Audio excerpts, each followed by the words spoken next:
그리스도의 풍성하신 은혜와 사랑이 늘 함께 하시기를 바랍니다. 오늘 이 아침에는 마태복음 제10장 34절로 42절까지의 말씀, 생명의 삶 큐티 2월 6일자 말씀입니다. 10장 34절 말씀을 봅니다. 내가 세상에 화평을 주러 온 줄로 생각하지 말라. 화평이 아니요 검을 주러 왔노라. 내가 온 것은 사람이 그 아버지와 딸이 어머니와 며느리가 시어머니와 불화하게 하려 함이니 사람의 원수가 자기 집안 식구리라.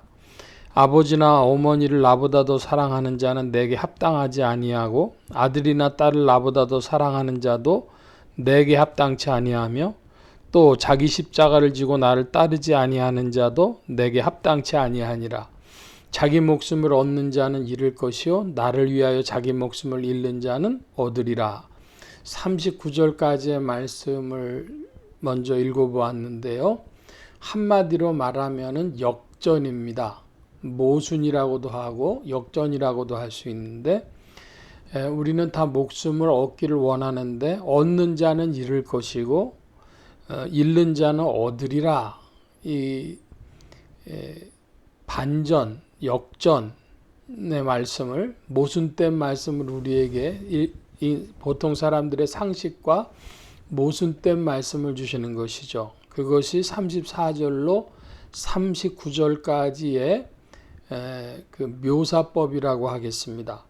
내가 세상에 화평을 주러 온 것이 아니라 검을 주러 왔다, 이렇게 말씀하시는데 사실은 우리가 예수님을 누구라고 시인을 합니까?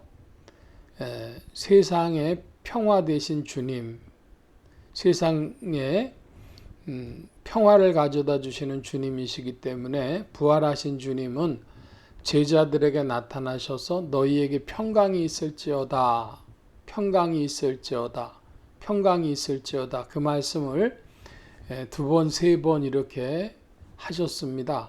그러니까 주님은 평안을 원하시는 주님이시요 또 세상에 평화를 가져다 주시는 분이십니다. 그런데 왜 이렇게 이야기를 했을까요?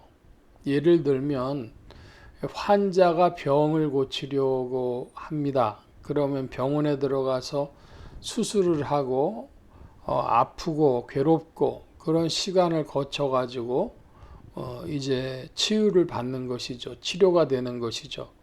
그것처럼 평화의 왕이신 그리스도께서 우리에게 오셨을 때 거쳐야 되는 과정이 있습니다.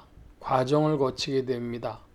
그러므로 그 과정을 거치는 동안에는 예수님이 평안이 아니라 칼인 것처럼 보여지게도 되는 것이죠.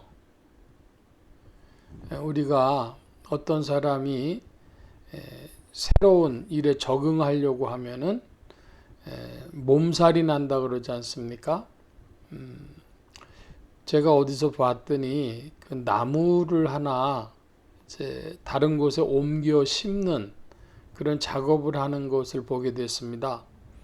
나무를 잘 떼어내 가지고 다른 곳에 갖다 심는데 그 나무가 잘 자리를 잡을 때까지는 지지목도 대주고 하면서 이제 이 몸살을 앓는다는 거예요, 나무가. 그러니까 하다못해 나무 하나도 새롭게 되어지면 그렇게 몸살을 하는데 인생이 새로운 방식으로 되어지려고 하면, 새로운 피조물로 조성되려고 하면 그런 과도기, 그런 몸살을 겪게 되는 것입니다. 그래서 그 과정에서 어떤 사람이 믿음을 가지게 되면 그 믿음 때문에 이제 가정 안에서도 충돌이 됩니다. 아버지와 어머니 혹은 시어머니와 며느리 뭐 이런 등등의 관계로 갈등을 하는데 어떤 분이 흔히 말하는 우리나라에서 옛날에는 제일 좋은 학교가 서울 법과대학이라 그래서 들어가기 제일 힘들다 그랬는데 이 서울 법대를 들어갔어요. 그런데 그 과정에서 UBF라고 하는 그런 선교단체를 만나서 거기 이제 너무 열심히 생긴 겁니다. 그러니까 고시 공부해야 될 학생이 이제 그 길로 가서 언제 신학대학원을 간다 그러니까 아버지가 날벼락을 맞은 거나 마찬가지예요. 우리 아들이 이제 고시 보고 판검사 될 날만 기다리고 있는데 아니 무슨 선교단체에서 예수님을 믿는다고 경상도 분인데 예수 믿으면은 저 제사도 안 드리려고 그럴 텐데 그러니까 그 과정에서 어떻겠습니까? 큰 씨름이 있었겠죠. 그런데 결국은 그 부모님들이 다 예수 믿으시고 이제 그렇게 변화가 된 모습을 보게 됩니다. 그러니까 과정적으로 이야기를 하면은 모순입니다. 그런데 그 종국의 결과에 있어서는 하나님의 은혜고 축복인데 그러므로 39절에 자기 목숨을 얻는 자는 잃을 것이요 나를 위하여 자기 목숨을 잃는 자는 얻으리라 하는 이 말씀이 이루어지게 되는 것이고 특별히 38절에 보면 자기 십자가를 지고 나를 따르는 자라야 합당하다 그랬습니다. 사람마다 저는 제가 모시고 있던 목사님이 제가 전도사 시절에 모시던 목사님이 이북 분이셨는데 꼭 그런 표현을 하셨습니다. 제 몫의 태인 십자가. 저는 경기도 사람이라 서울에서만 살고 고향이 경기도 안성인데 그 태였다는 말을 잘 이해를 못해요. 그런데 지금도 그렇습니다만 어쨌든 제 몫의 태인 십자가가 있다는 것이죠.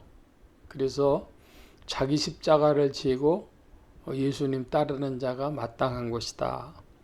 40절입니다. 너희를 영접하는 자는 나를 영접하는 것이요 나를 영접하는 자는 나 보내신 이를 영접하는 것이니라. 선지자의 이름으로 선지자를 영접하는 자는 선지자의 상을 받을 것이요 의인의 이름으로 의인을 영접하는 자는 의인의 상을 받을 것이요 또 누구든지 제자의 이름으로 이 작은 자 중 하나에게 냉수 한 그릇이라도 주는 자는 내가 진실로 너희에게 이르노니 이 사람이 결단코 상을 잃지 아니하리라 하시니라.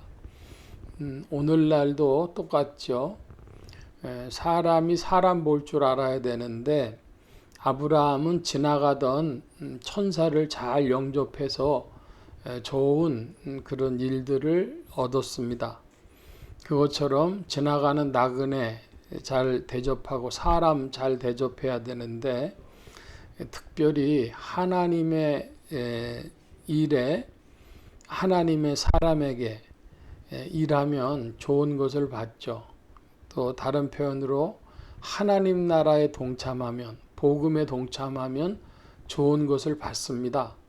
그러니까 우리가 눈이 띄어져서 이것이 하나님의 일이요 하나님의 사람이요 하나님의 복음에 동참하는 것이로구나 하면 그것을 잘 발견해서 동참하는 여러분들 되어지시길 바랍니다. 우리 생각에는 늘 기회가 있을 것으로 생각하지만 역사가 다 증명하는 것처럼 인생들의 살아간 삶이 증명하는 것처럼 그런 일이 그렇게 많지 않습니다. 그러니까 우리에게 복음에 동참할 기회요. 저 사람이 하나님의 사람이구나. 이게 하나님의 일이구나 하면 잘 동참하는 지혜 있는 이들이 되시기를 바랍니다. 오늘 말씀 여기까지 봅니다. 기도합니다. 만복의 근원 되신 주님 함께해 주셔서 그리스도 예수 안에서 복되고 아름다운 길로 나아가는 자들이요 주님의 나라에 합당한 자들이 되게 하시며 주 안에서 얻는 자들이 되게 하시며 주의 나라에 동참하는 자들 되게 하여 주옵소서. 성령께서 때마다 지혜로 총명으로 지도하시며 인도하시기를 구하고 감사하며 의지하올 때에 예수 그리스도의 이름으로 기도하옵나이다. 아멘.